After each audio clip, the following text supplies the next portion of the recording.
আমাকে আমাকে আমাকে হত্যার হুমকি দেওয়া হয়েছে। আমরা এখন সুইসাইড করব। যেহেতু আমরা অবস্থান কর্মসূচি দিয়েছি, আমরা মরে যাব, এই স্থান ত্যাগ করব না। আমি শহীদ মাহফুজের বাবা। 19 জুলাই শুক্রবার মিরপুর 10 নম্বরে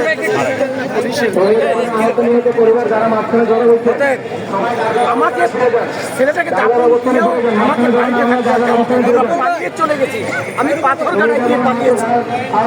আমাকে আমাকে আমাকে হত্যার হুমকি দেওয়া হয়েছে। স্যার প্লিজ, আজকে যদি আপনারা আমাদের সহযোগিতা না করেন, আমরা এখানে সুইসাইড করবো। স্যার অবশ্যই আমরা এখন সুইসাইড করবো।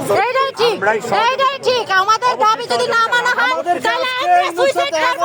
শহীদ পরিবার তার কাছে আরো 15 দিন আগে লিস্ট দিয়ে শহীদ পরিবার তার বাসার সামনে 5.5 ঘন্টা অপেক্ষা করে তারপরে শহীদ পরিবার চলে আসছে। এরপরে আমরা প্রেস কনফারেন্স করেছি। কনফারেন্সে আমি আলটিমেটাম দিয়েছিলাম যে 3 তারিখের মধ্যে যদি আমাদের সাথে দেখা করা না হয়, শহীদ পরিবারের প্রতিনিধিদের সাথে কথা বলতে না হয়, সেক্ষেত্রে আমরা যে কোনো কর্মসূচি দিতে বাধ্য থাকিব। অতএব এইটা বিভিন্ন চ্যানেলে প্রকাশ পাইছে, এটা প্রধান উপদেষ্টার দপ্তর পর্যন্ত গেছে, ওনার কানে গেছে। তারপরেও আজকে শহীদ পরিবারের প্রতি যদি ওনার সিম্পিটি থাকতো, তাহলে শহীদ পরিবার কেন রাস্তায় নামবে? আর যেহেতু আমরা অবস্থান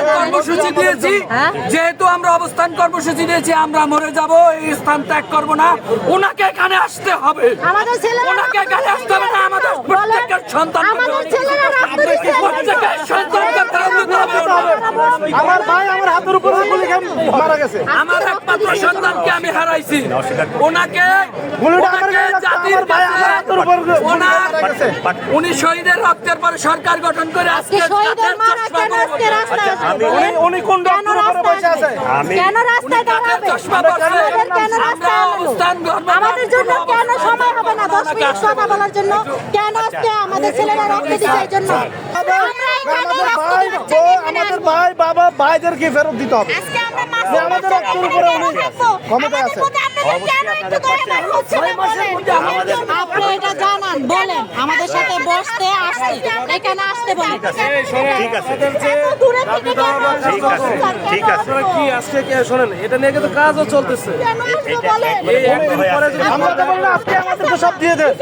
ওনার সাথে আমরা আমাদের দাবিটা ওনার কাছে আমরা ফিজিক্যাল বলতে চাই ফিজিক্যাল উপস্থাপন করতে চাই। আমরা বলতে চাই উনি শুনুন, খুব ভালো মানুষ আমাদের কাছে। উনি আসে না কেন? যথেষ্ট ভালো মনের মানুষ, তাহলে আমাদের একটু দাবি, তার মানে নিতে এত কষ্ট কেন? আপনারা আমাদের পাশে দাঁড়ান। আজকে আমার হাজবেন্ডকে হারাইছি, আজকে তো আমাদের বুঝাইতেছে কষ্ট। বাচ্চা নিয়ে আমি কেন রাস্তায় বসে থাকব? আমরা দুই ভাই স্যার, আমার ভাই আমারে পড়াশোনা করেছে, আমার আমাদের সাথে কথা বলুন। ভাই মারা গেছে, কিন্তু সে তো বলছে সবার সাথে দেখা করবে। ওইটাই তো আমরা